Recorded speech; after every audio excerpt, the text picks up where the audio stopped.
Hello and welcome to Atop the Fourth Wall, where bad comics burn. Patreon-sponsored review time again, and we're back with more Gokaiger.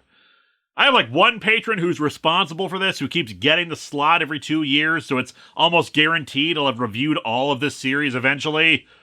Unless Toei shuts down my channel over it, which is always a possibility. Previously on Gokaiger, we took a turn for the goofy, being introduced to a jester alien monster thing named Zellisto, who was smitten with one of the Zangiak generals, Insarn, but she only had eyes for the former leader of the Car Rangers. Then Joe and Guy help a little kid who's trying to bike up a mountain, Luca and Ahim face off against Bosco with the aid of a member of Go-Go 5, and finally Zellisto returns and gets married to some lady who learns not to be a bigot. And thus space racism was destroyed forever. Let's dig into Kaizoku Sentai Gokaiger, episodes 25 to 29, and see how much sillier this can get. Welcome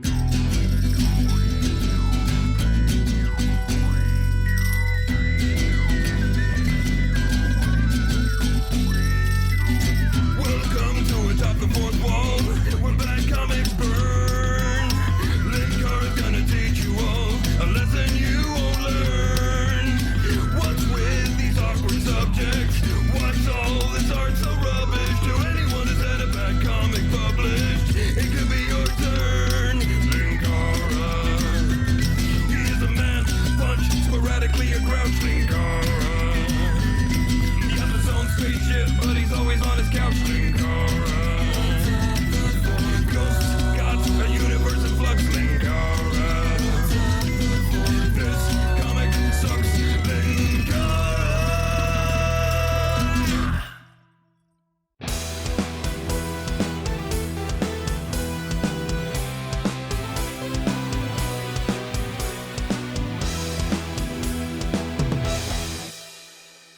We open episode 25, Pirates and Ninjas, with Guy lecturing the rest of the heroes. これからみんなでスーパー戦隊の歴史について勉強しますよ。 Ideally, Linkara would be doing this, but he keeps insisting that he only cares about Power Rangers. And we don't talk about that filth here. Didn't you write an entire encyclopedia already on this dude? Most of the team is annoyed by this, but Dawn points out that if they learn more about the other Sentai teams, they might be able to understand Navi's predictions better. Considering the level of brain damage Navi has acquired at this point, I think you're being a touch optimistic. Guy was a duck this whole time? We get a little review of all the powers they've accumulated so far, kind of a stealth clip show for a minute or two. Hell, they even bring up the crossover movie with Gokaiger that apparently happened recently in-universe for them. Though I don't think our licensing budget can handle much more. Guy sat out that movie, to his dismay, and now wants to figure out how to get the remaining 12 Super Sentai teams they don't yet have. And the 3 who did not give 2 craps about this presentation have slipped off while his back was turned. Cutting class, guys? You know you're gonna hurt your overall GPA at this rate. After the theme song, Walls Gill is informed that they have hired a pair of space ninjas to try to deal with Earth. They demonstrate their sneaking ability, including one who has a cloaking device. I see someone has been reading their Soulson Comics ninjutsu guides. After the one ninja tries and fails to hit on Insarn, the 2, Sundal Jr. and Sadarakura Jr. head to Earth. A guy in a truck is having his lunch while listening to the radio. Oh god, it's a morning zoo crew. Switch the station! No, instead Sadarakura transforms the guy into a giant curry nut. And now we know where Kayako from The Grudge learned her trade. Gotta love the ancient ninja technique of turning people into nuts. Where was that seen in American Ninja? 3 people sense the presence of space ninjas and run off from their jobs. The 3 of our heroes who had walked off from the lecture spot the nut making in action and engage the ninja.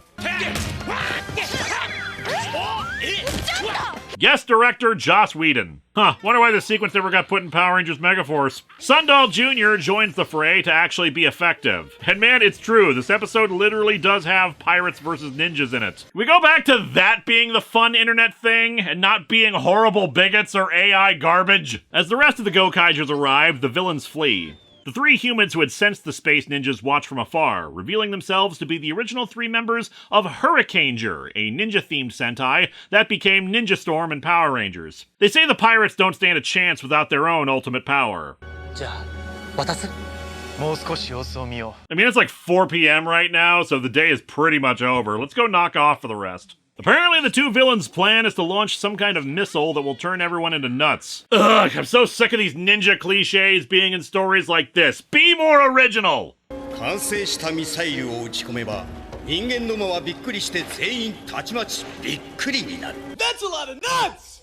Guy transforms into Boken Silver, whose weapon is also a tracking device. Using one of the transformed people as a baseline, they detect the location of where the missile is being built. Time to bust these nuts! Oh, come on, are you really that shocked by that joke after the last episode? After some fighting, and the missile getting wrecked, the battle moves outside. Sadarakura uses some weird spell that sends Marvelous, Luca, and Joe into another dimension, while also unleashing the foot soldiers from Hurricanger onto the remaining three. Sundoll does not care for basic tactics like that, and decides to just end it by growing giant-sized. Guy engages him in his Zord, but is getting his ass kicked. Until the arrival of a green CGI Zord from Hurricanger, who helps save the day and destroy Sundoll. See you later! I paid for every second I'm on screen and the budget doesn't allow for more! Bye! The three Hurricangers come to the aid of the other two. Introductions are made and they explain that the only way to rescue the other three and the people who've been turned into nuts is to have complete mastery of the Hurricanger keys. However, the three refuse to give their ultimate power, claiming the pirates are untrustworthy, especially the ones trapped in the pocket dimension. As such, they want the Ranger keys handed over to them to do the job. Guy refuses steadfastly, saying that the Ranger keys wouldn't even be on Earth if not for Marvelous, and they've risked their lives to gather them. That leads us into episode 26, The Special Wind Blows. Despite Guy's words, Ahim and Don say that this isn't the time to be fighting amongst themselves and offer the Hurricanger keys to them. びっくりにされた方々と一緒にマーベラスさんたちも助けてください And if you can't, at least let them die in dignity by being made into a good candy bar. None of that Almond Joy crap. Don also says they should take a closer look at the three to see if they really are worthy. The Hurricangers point out that they may not get these keys back, but Ahim says that's fine. If it comes to that, they'll take them back by force. I give you these keys, and my boot up your ass if you don't return them. Inside of the Pocket Universe, the rest of our heroes are subjected to the most horrifying, torturous prospect ever.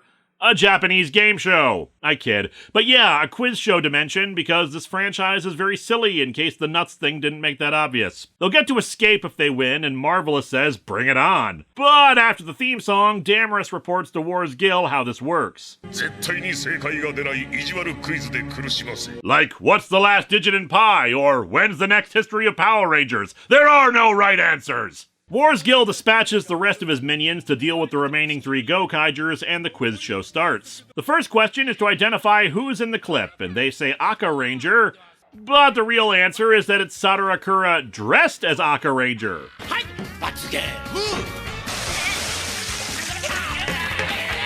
You monster!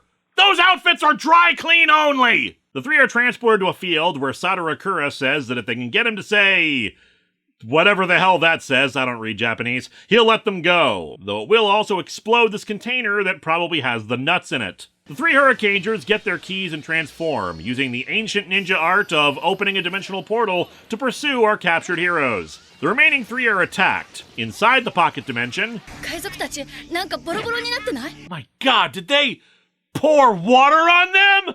What new spore of madness is this? Then they use their ninja technique of growing a big ear to listen in. You know, I'm starting to think these aren't real ninja techniques. Anyway, the three ninjas are able to guess some of the answers to the riddles, but the Gokaigers just say they don't know. This upsets the three ninjas for some reason, saying that this somehow demonstrates the kind of people the pirates are. And like, you know, some people just aren't good at puns, right? Especially when things are exploding next to them. Sadarakura reveals the nuts in danger of getting blown up if they ever get a correct answer, allowing him the opening to blast the three back and get them tied up. The Hurricangers thinks this means that the Gokaigers deliberately held back to save the people, but they say it isn't like that. The villain's going to say they're wrong regardless of what answer they give, so why bother? The Hurricangers laugh and say they'll get the guy to say the words, apparently it was Ding Dong, without blowing up the people. Poor editing choice episode, should have done that after the real commercial break. The Hurricangers challenge Sadarakura to their own challenge. Answer 3 questions correctly, and they'll hand over all the Super Sentai powers they have. He agrees. Answer me these questions 3. What is the airspeed velocity of an unladen swallow? Who put the ram in the Ramalama Ding Dong? And most importantly, what do I have in my pocket? None, or else he'll forfeit the debate! No, it's papaya. The monster gets it right. 鳥は鳥でも太った鳥なんだ Two birds! I thought it was a bear. Final question. プラスチックの軽いボールを打ち合うスポーツなんだ Yes, I will go on a second date. No, of course it's Ding Dong, which he says and causes our heroes to be freed and for them to grab the nuts without them getting blowed up. That being said, they do leave the bomb in Sadarakura's hands as we go to commercial. Hey, wait a second. By the rules you guys set up, you still have to hand over the Super Sentai powers, you stinky cheaters. Our heroes are brought back and the Hurricangers admit that they don't like the pirates, but they're good people. And that, my friends, is how the war ended. And so the Nine are able to kick the crap out of the villains.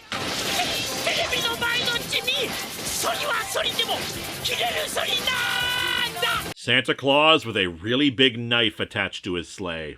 The people are restored, but Wall's Gill makes Sadarakura grow. The Hurricangers hand over the Ranger keys to our heroes. In the fight, the Hurricanger powers are unlocked for their Zord, summoning up Furaimaru again so he can combine with the Galleon and give it a new Megazord configuration full of shurikens. The episode ends with the two teams hanging out on the Galleon. いい船だな It'd be a real shame if ninjas were to take it over. Unless you pay the ninja insurance, of course. On to episode 27, a more than Gokai change. Luca and Don are out shopping. Or rather, Luca is shopping while Don has to carry all her bags. They hear gunshots and soon find the Zangiak attacking some guy flanked by agents with guns. The two transform and... theme song? Weirdly short teaser, but okay. The other Gokaigers arrive and help save the guy the Zangiak were after, but the monster uses his power on Luca and Don, body swapping them. 僕たち入れ替わっちゃった Yeah? Japan's appropriate humor standards for kids are different than America's, so it's no surprise that when this episode was adapted for Power Rangers Megaforce, they swapped out two guys instead of a guy and a girl, since the episode contains a few gags relating to the anatomical differences between the two. なんでこんな面倒なことになったんだ The world, my life, and my career summed up in a single sentence. They want to know what the monster was trying to do with the guy they rescued, but Luca's not interested in that. She's in a guy's body now and decides to take advantage of that by going out shopping again and trying out guy styles, while still insisting that Dawn hold all her bags while in her body. Luca spots a couple of guys harassing some schoolgirls and intervenes, the schoolgirls asking her for her name and number. Luca decides to act as Dawn, but Dawn in her body is soon confronted by a couple of...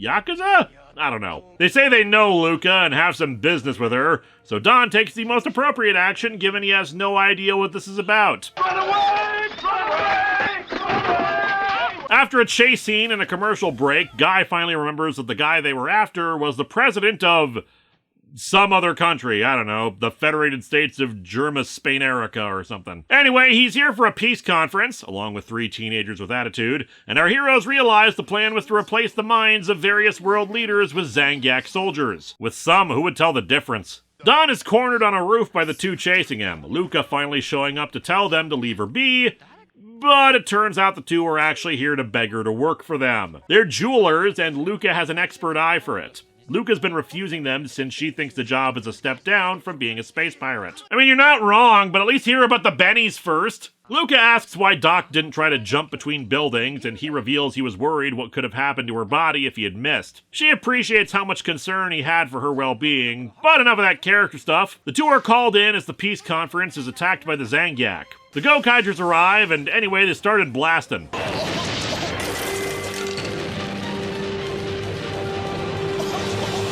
I think you got him. In the fight, we get an amusing gag or two, like Don needing to pull up the yellow Gokaiger skirt because he's unused to fighting in one, but the important thing is monster explodey and their bodies switch back. Zord fight, monster blow up again, Don goes on an unsuccessful date with the two schoolgirls. I had dinner with two women at the same time. And we're off to episode 28, Eternal Wings, and a soap opera already in progress. A man and woman are playing cards at a bar when he wins with a straight flush. この勝負に勝ったら何でも言うことを聞く Can you pay my bar tab? I'm actually usually a terrible gambler and have quite a bit of debt. The guy says that the liquor here is terrible and he could use a real drink. and theme song. I'm sure if I knew who the hell this guy was, this would be a great teaser. But I don't, so I'm just scratching my head at this being the 45-second teaser. I mean, maybe if he had spent 45 seconds saying different euphemisms for penises. We enter in the middle of a fight as our heroes destroy some giant Zangiak foot soldiers. On War's Guild's ship, Barazorg reveals that he's hired an infamous bounty hunter to deal with our heroes, and we soon meet him. Kaido. The Gokaigers, minus Guy, all recognize him and know he's a big deal. In fact, this guy has defeated Captain Marvelous before. In a flashback, we see the guy kick around Marvelous, cut his cheek, but reveal that he's incredibly bored with how easy his job is. As such, he deliberately wounds himself in the chest and tells Marvelous that this will be his weak spot, to fight him and try to win. Back in the present, they fight, but Marvelous is clearly terrified of the guy, and he easily shrugs off all their attacks. He lets them go, promising to finish them off next time they meet. During their discussion afterwards, Don and Navi bump heads against each other to get another prophecy from the bird. Begin the search for Jean Grey! Guy thinks that it might refer to Jetman, the Sentai that was right before Hurricangers. He knows about their civilian lives, so they head off to track them down. On War's Guild's ship, he berates Kaido for letting the pirates escape, but he explains that doing so will raise the bounty amount.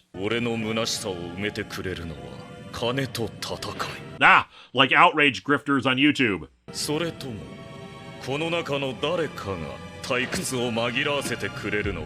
Wait a minute, is he coming on to me? My god, he is coming on to me. Speaking of flirtation, the guy from the start shows up and hits on Luca, ending up evading the Gokaiger's attacks and stealing Joe's morpher. He then runs into the remaining three and tells Marvelous to take the thing back, but he gets his ass kicked. Oddly though, Guy can't see who he's fighting. He introduces himself as Yuki Guy, the Black Condor Jetman. Guy explains that Yuki Guy disappeared, though reading up looks like he was stabbed by a pickpocket in the final episode of Jetman, though his fate was left ambiguous at the very end. Doesn't explain why he can't see him, but Marvelous heads out alone into the night and encounters Yuki, who explains that he won't return the morphers to them because they're not fit to fight. As it happens, all the Jetman members are named after birds, so welcome to the team, Orange Chicken! Marvelous follows him into the next shot, which is either morning or really bad day for night. Either way, Yuki fades away and we see his grave. The other Gokaigers show up and Guy suspects that Yuki doesn't want the other members of Jetman to be contacted, doesn't want their regular lives interrupted. As such, our ghostly friend goes and visits Kaido himself. He easily fends off the foot soldiers and morphs, giving a good fight. Yeah, that's late-stage capitalism for you.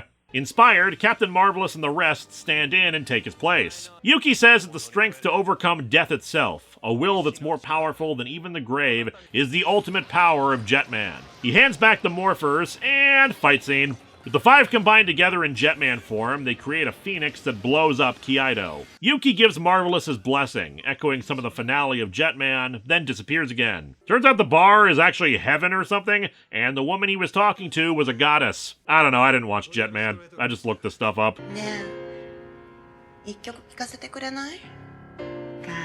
As you wish.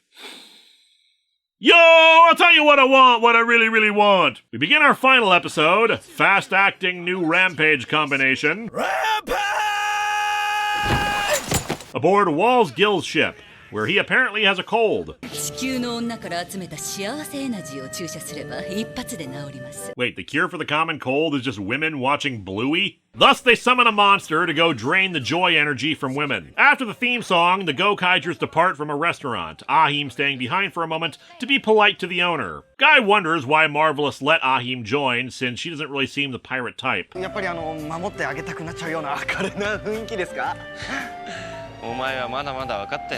She'll wear your intestines like a necklace if you're not polite to restaurant staff. They spot a wedding nearby, and of course the monster arrives and absorbs the joy of the bride. They attack, but the monster seems to grow giant-sized immediately. However, he's able to shrink as well, so he gets inside Guy's mech and uses it to attack the others. He does the same to the main Megazord, but them shooting at the monster ends up doing a bunch of damage. on top of the damage he causes when he makes his escape after some comedy antics. Watching nearby are Yukito Sanjo, the blue Abaranger, and Emery, a supporting character from Abaranger who keeps claiming she was on the team when she was not. They're disappointed that the Gokaigers didn't use Abaranger powers in this fight, but Yukito says there might be another way for them to use their ultimate power. The Galleon, and consequently the Megazord, are severely damaged, and the team gets to work repairing it, save for Ahim and Guy. What are they gonna do? Get married. Somewhere, Mephisto looks up and declares, "Oh boy, here we go again!" The plan is to lure the monster to them with a fake wedding. They got the wedding dress and tux, but forgot to hire a minister or someone to officiate. Don't worry, I know a guy. Now we are gathered here today to get through this thing called life. Electric word life, it means forever, and that's a... The Abaranger cameos tell us to come back from the commercial break to see if the two actually kiss. I'm guessing that's the kind of thing that would happen in Abaranger.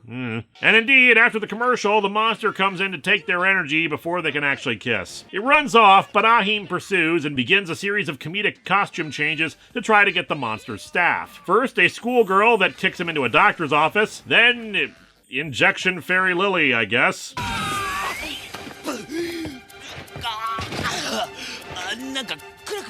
Oh boy, that was so much LSD! Next up is a policewoman, and a police car. No idea where she got that from, but she manages to smash the staff and free the happiness for the newlyweds. The rest of the team meets up, and Guy thinks that Ahim's heroic tenacity is what got Marvelous to recruit her. But he has no idea what he means. Yukito and Emery come in for their cameo, granting the team the ultimate power of Abaranger. Their power would allow Guy's Megazord to use a new configuration with the main one, though Abaranger only had 5 members, so only 5 keys. Fortunately, Emery has just the thing, the pink Abaranger key, which from what I understand was more of a gag transformation in Abaranger rather than an official one, but the key still works. The monster attacks and they all morph into Abaranger, and everyone is kind of down in the pink suit, but I think it's actually kind of cute, especially with how baggy it is compared to the standard spandex. It's like Sentai casual wear, when you want to wear sweats, but you're on call for giant monster attacks. The monster has grown, and the 2 Megazords combine together, so all 6 are in the cockpit together. Unfortunately, I think this design is kind of lame. It just swaps out the arms of the main Megazord with the head and tail of Guy's Megazord. When you're combining the giant robots together, it should feel like there's a genuine enhancement and power boost in the new form. Instead, it just is like the Megazord is a Swiss Army knife of swappable limbs. Still, it does the job, finishing off the monster. And so our episode ends with Guy showing off Ahim's various costume changes to her embarrassment. For some reason. These episodes are fine. Episode 28 kind of feels like filler, but that's it. Episodes 25, 26, and 28 are definitely the strongest. Some decent stakes, good tributes to the past, particularly Jetman. The episode is very moody and atmospheric, and good fights. 27 and 29 are played more for comedy, and they're fine, it's just not really my thing. Sure, you could argue 27 is character development for Don and Luca, but it doesn't feel like it's that much growth for them. And 29 keeps bringing up why Marvelous let Ahim join the crew, but there's no real answer to that, or why she'd be embarrassed by the quick change costumes. Some of her backstory was covered in an episode I haven't reviewed yet, but it felt like some sort of explanation to Guy, or a revelation he has would have done the trick. And also, despite how good 28 was, even in spite of me not knowing the backstory of Yuki until I looked it up, it felt a little forced to have Marvelous being scared of Kaido when all that had happened was that he had gotten beaten up once. Is that like there was some deep shared history of repeated failure or emotional turmoil or something? Still, the episodes are fine and there was nothing particularly egregious about them. Fun stuff at the least. Next time, another Patreon-sponsored review as we move from Japan to England with some Lady Penelope comics.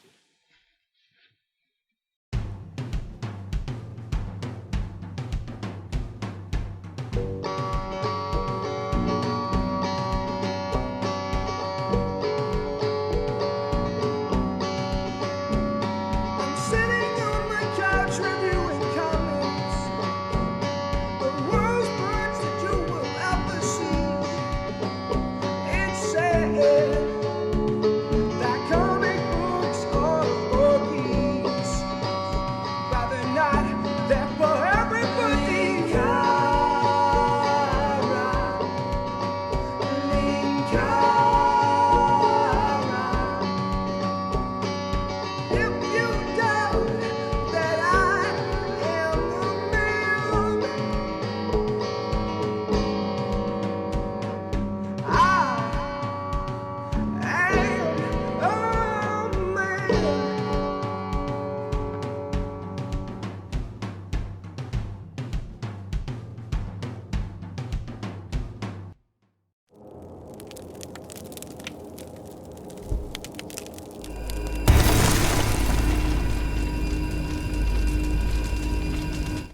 鳥は鳥でも太った鳥なんだ。 Hello, my friends. Please take a moment to like this video, subscribe to the channel, and hit the bell for notifications on new video releases. If you'd like to support future videos, you can check out my Patreon, buy merch from the store envy link in the description, or check out the t-shirts available from Fourth Wall. Thanks for watching.